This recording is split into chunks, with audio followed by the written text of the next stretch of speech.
आणखी एक मोठी बातमी आपण पाहणार आहोत। बाल हक्क कोर्टाच्या निर्णयाला पोलिसांचा आक्षेप आहे। 3 न्यायाधीशांच्या सह्या अपेक्षित होत्या, मात्र फक्त सामाजिक कार्यकर्त्याची स्वाक्षरी असल्याचा आरोप केला जातोय। या कारणांवरून मागितलेला होता, तसे कोणतेही कारण आता लक्षात घेतले जाऊ शकत नाही असं न्यायाधीशांचं म्हणणं आहे। कारण की जे वडील आहेत आरोपी आत्ताचे, त्यांनी आपली वडिलांची भूमिका व्यवस्थित पार पाडली नाही। जेव्हा की गाडीचं रजिस्ट्रेशन नव्हतं, गाडीवर नंबरसुद्धा नव्हता आणि आपल्या मुलाकडे लायसन्ससुद्धा नाही हे माहिती असताना त्यांनी त्याला गाडी चालवायला दिली। त्यांना याची पूर्ण माहिती आहे की अशा पद्धतीने आपल्या मुलाचं वय 18 वर्ष नसताना त्याला पबमध्ये किंवा बारमध्ये पाठवणं किंवा जाऊ देणं हे सुद्धा चांगल्या पालकाचं लक्षण नाही आणि त्यामुळे ज्युव्हेनाईल जस्टिस ॲक्टनुसार त्यांनी आपल्या पाल्याकडे म्हणजे मुलाकडे दुर्लक्ष केलेलं आहे आणि त्यामुळे हा सगळा जो अपघात घडलेला आहे तो त्याचंच लक्षण आहे की त्यांनी मुलाला जास्तीची मोकळीक दिली आणि कोणतंही नियंत्रण मुलावर ठेवलं नाही। त्यामुळे कोर्टाने 24 तारखेपर्यंत न्यायालयीन कोठडी दिली। सर, तुम्ही आज इंटरव्ह्यू केलं कोर्टामध्ये, न्यायालयाच्या निदर्शनास आणले, तुम्ही या प्रकरणात काय इंटरव्ह्यू केलं?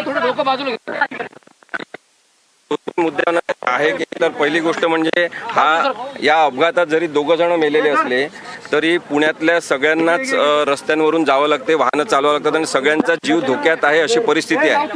अशा वेळेस जर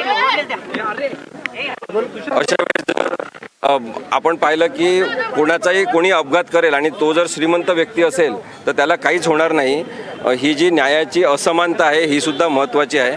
आम्ही कोर्टामध्ये सांगितलं की लेखी स्वरूपात सुद्धा दिलं की जर लायसन्स नसेल, जर त्या मुलाकडे वाहन चालवण्याचं परमिट नसेल, जर तो 18 वर्षाच्या आत असेल आणि तरी दारू पिण्यासाठी जाऊ देणं, पबमध्ये जाऊ देणं आणि मग त्यांनी बेदरकारपणे वाहन चालवून अपघात करणं, हे सगळं जे रिझल्ट आहे याचा हा पालक म्हणून त्यांच्या सपेशल अशा अपयशाचा भाग आहे आणि त्यामुळे त्यांची चौकशी झाली पाहिजे। कारण की त्यांनी इतके दिवस कार विकत घेऊनही रजिस्ट्रेशन का केलं नाही, हा एक मुद्दा आहे।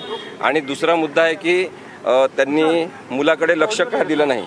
आता याच्यामध्ये कायद्याचे आणखी 1-2 मुद्दे आहेत जे कोणीच लक्षात आणून दिले नसतील तर माझं असं स्पष्ट मत आहे की 2 FIR या केसमध्ये असणं हे अत्यंत चुकीचं आणि बेकायदेशीर आहे।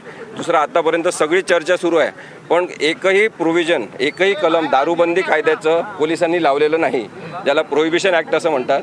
तर दारूबंदी कायद्यानुसार FL1, FL2, FL3 हे लायसन्सचे प्रकार आहेत आणि जे पब, बार वगैरे असतात त्यांना तशा प्रकारचे लायसन्स दिलेले असतात, त्यांच्याकडे परमिट असते, त्या परमिटनुसार कुणाला परवानगी द्यायची हे ठरलेलं असते।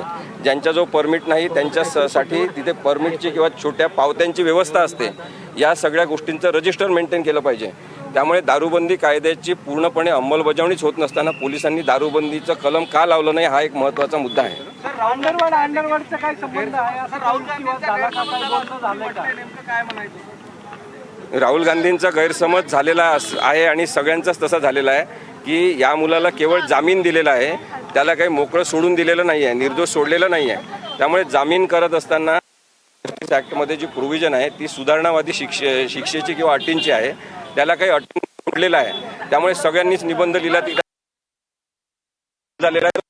झालेला आहे आणि सगळ्यांचाच तसा झालेला आहे की या मुलाला केवळ जामीन दिलेला आहे, त्याला काही मोकळं सोडून दिलेलं नाही आहे, निर्दोष सोडलेलं नाही आहे। त्यामुळे जामीन करत असताना ज्युव्हेनाईल जस्टिस ॲक्टमध्ये जी प्रोव्हिजन आहे ती सुधारणावादी शिक्षेची किंवा अटींची आहे, त्याला काही अटींवर सोडलेला आहे। त्यामुळे सगळ्यांनीच निबंध लिहिला की त्यांना सोडतील असा जो काही समज झालेला आहे तो भावनाशील समज आहे आणि लोकांनी त्याच्याबद्दलचा नक्की विचार केला पाहिजे। मग राहुल गांधींनी पण जे काही ट्विट केलेलं आहे किंवा व्हिडिओ केलेला आहे त्याच्यामध्ये सुद्धा हा गैरसमज आहे असं दिसते की त्यांना आरोपीला सोडूनच दिला जणू काही असा त्यांचा समज झालेला आहे। नाही, अंडरवर्ल्डशी संबंध आहे वगैरे असा कोणता युक्तिवाद कोर्टात कोणी केला नाही।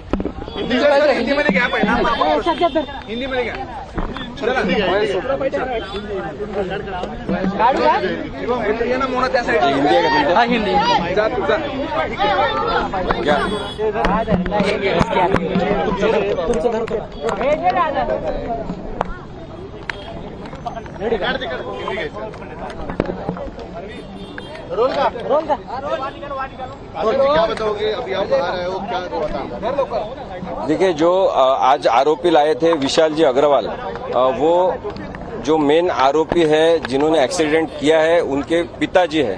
तो पिता की जो जिम्मेदारी है वो उन्होंने अच्छी तरह से वहन नहीं की है।